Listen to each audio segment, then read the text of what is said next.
además de sufrir, se metía en su cuarto a escuchar música romántica de sufrimiento. O sea, nos gusta sufrir. Pero fíjense que eso puede ser hasta cultural también, ¿no? Lo que pasa es que nosotros sentimos que cuando uno se lucha, nos da cierta sensación de ganancia, y cuando uno pierde, como que ese dolorcito a veces nos agrada, entre comillas, porque tenemos otras ganancias, digamos, posteriores, ¿no? De repente más atención al papá, o de repente más atención de la madre, y estas cositas hacen que uno perdure en estos detalles. Pero, por ejemplo, hay que muchas tener veces mucho los cuidado. chicos... El dolor no. Pero, doctora, por ejemplo, si la mamá ahorita que está en la casa, sufriendo por una situación en ese exacto instante, y ve que su hijo sí está sufriendo, pero tiene miedo de acercarse, tiene miedo de hablar con él y que él la chotee. Entonces, ¿qué consejo le daría la mamá en ese caso para que, cómo debe acercarse al hijo en ese momento que él está sufriendo? Que es un momento delicado. Y que es reservado, es suyo. Efectivamente, cuando el hijo no acepta la ayuda y estamos viendo el sufrimiento, mire, es algo tan simple. Las mamis solamente del cuarto decimos, ¿ayudo? ¿Ayudo en algo? No, mamá, déjame en paz. Por si acaso estas emociones son pasajeras. Nos duele, pero pasa. Tienes padres. Estos mensajes así medio sueltos que a veces vamos dando, los hijos lo van entendiendo. Y poco a poco el papá ya va buscando en qué momento acercarse y conversar, ¿no? Pero no dejarlos solos, porque definitivamente a veces nos atrapamos en nuestras zonas de dolor y no salimos de ello, y eso nos crea dificultades innecesarias. Me parece importante no dejar solos a los chicos en el momento de sufrimiento, es súper importante. Bueno. Nuestra tercera invitada, modelo y actriz, se enamoró cuando era chiquilla, tenía 15 años nada más, de un chico que jamás le hizo caso. ¿Y por qué no le hizo caso? Porque estaba con otra chica, lógicamente. Así que sufrió, lloró, y hoy nos va a contar su experiencia. Fiorella Flores, Fiorella. ¡Un fuerte aplauso! ¡Qué linda! ¡Qué linda! Como siempre. ¿Cómo estás, bienvenida? Por favor. Qué linda, pasa por acá. Toma asiento, acompáñanos. Nada, tío. Bueno, déjame decirte que este muchacho que dijo que estaba con una enamorada y que la choteó, bien valiente. Yo la aceptaba en una. Yo le pido disculpas a Fiorella, en verdad estaba con enamorada en esa época. Yo te pido disculpas, pero bueno, tienes que aceptarlo. Cuéntanos tu experiencia. ¿Qué pasó? Bueno, este chico era el típico chico que cuando eres chiquilla, cuando eres bien chibola, te gusta y es como tomar platónico. ¿Ya? Y yo estaba de acuerdo en segundo de secundaria, o en primero, y él estaba en cuarto, me llevaba como 2 años. Y a esa edad, en realidad, ahorita ¿Era creo de tu que 2 colegio? años. Sí, era del colegio. O sea que lo veías constantemente. Sí, Todos los días. y en verdad soñaba con él, lo veía, y en verdad se me caía la baba por él. Y me llevaba 3 años, más o menos. Y siempre yo, en verdad, toda la primaria y la secundaria estaba templada de él. Hasta que al final él se ha dado cuenta, obviamente, porque pasaba muchas veces por su salón y era demasiado obvio. Pasamos así, ¿no? No, demasiado obvio. Hoy en día, ¿lo ves todavía? ¿Dónde está? No, falleció. ¿Ya? Falleció. Sí, ya, no, es que de verdad falleció. Bueno, pero igual tenía un primo que estudiaba en mi promoción.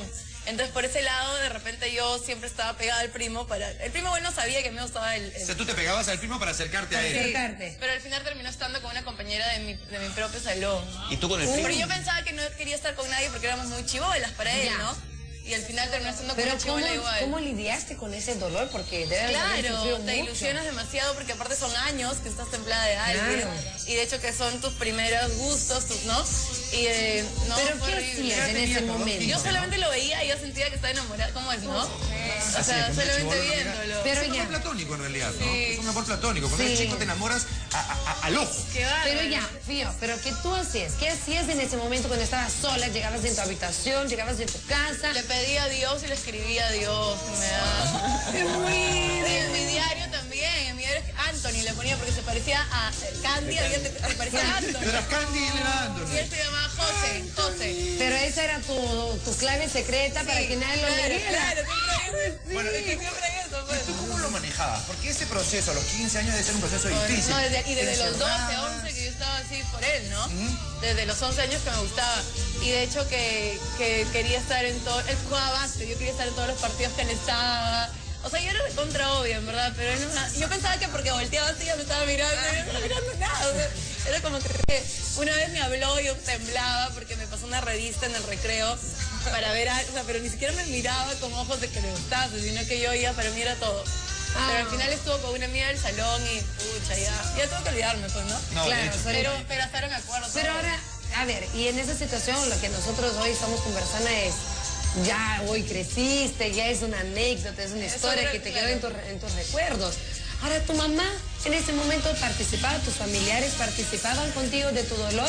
¿O tú no compartías, pero con absolutamente nadie? No, en verdad eso no, porque nunca se concretó, ¿no? Pero me acuerdo que cuando tenía 15 años estuve con un chico que en verdad me plantó en mi fiesta de promoción. Me plantó y se apareció al día siguiente en la fiesta de pre de otra chica.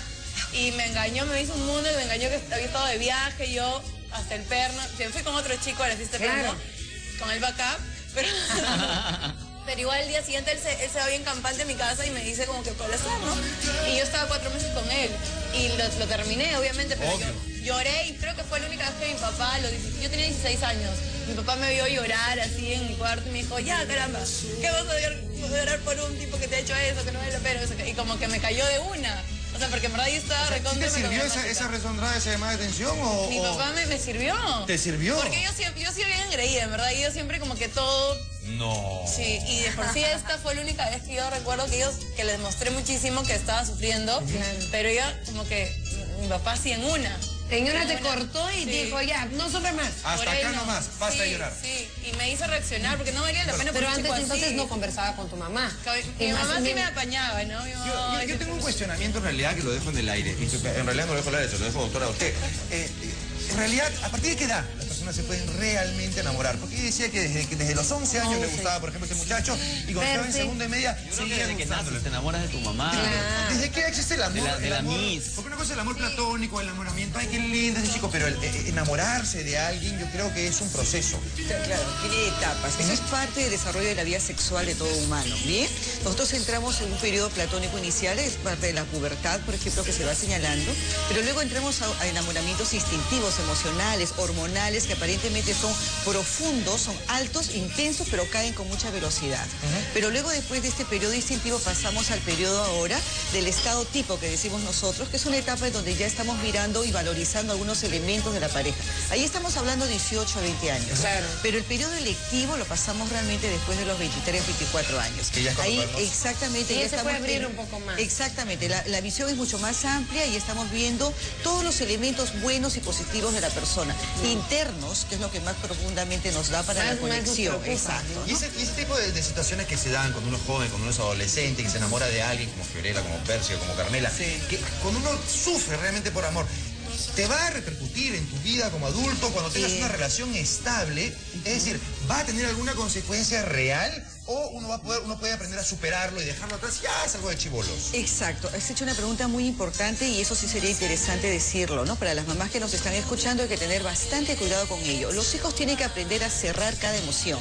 Nosotros no podemos llevar a otras relaciones confundiendo anteriores. Eso es que un clavo saca otro clavo, no No, entiendo. para nada. Y Cada más vez aún, que se termine... pero en la época de ellos, de 11 años, 12, 13 años, la mamá se tiene que intervenir y ayudar. Sí, en tiene ese que intervenir. A mí me pareció importante, por ejemplo, la participación del papá, que la hizo bajar a una realidad, ¿no?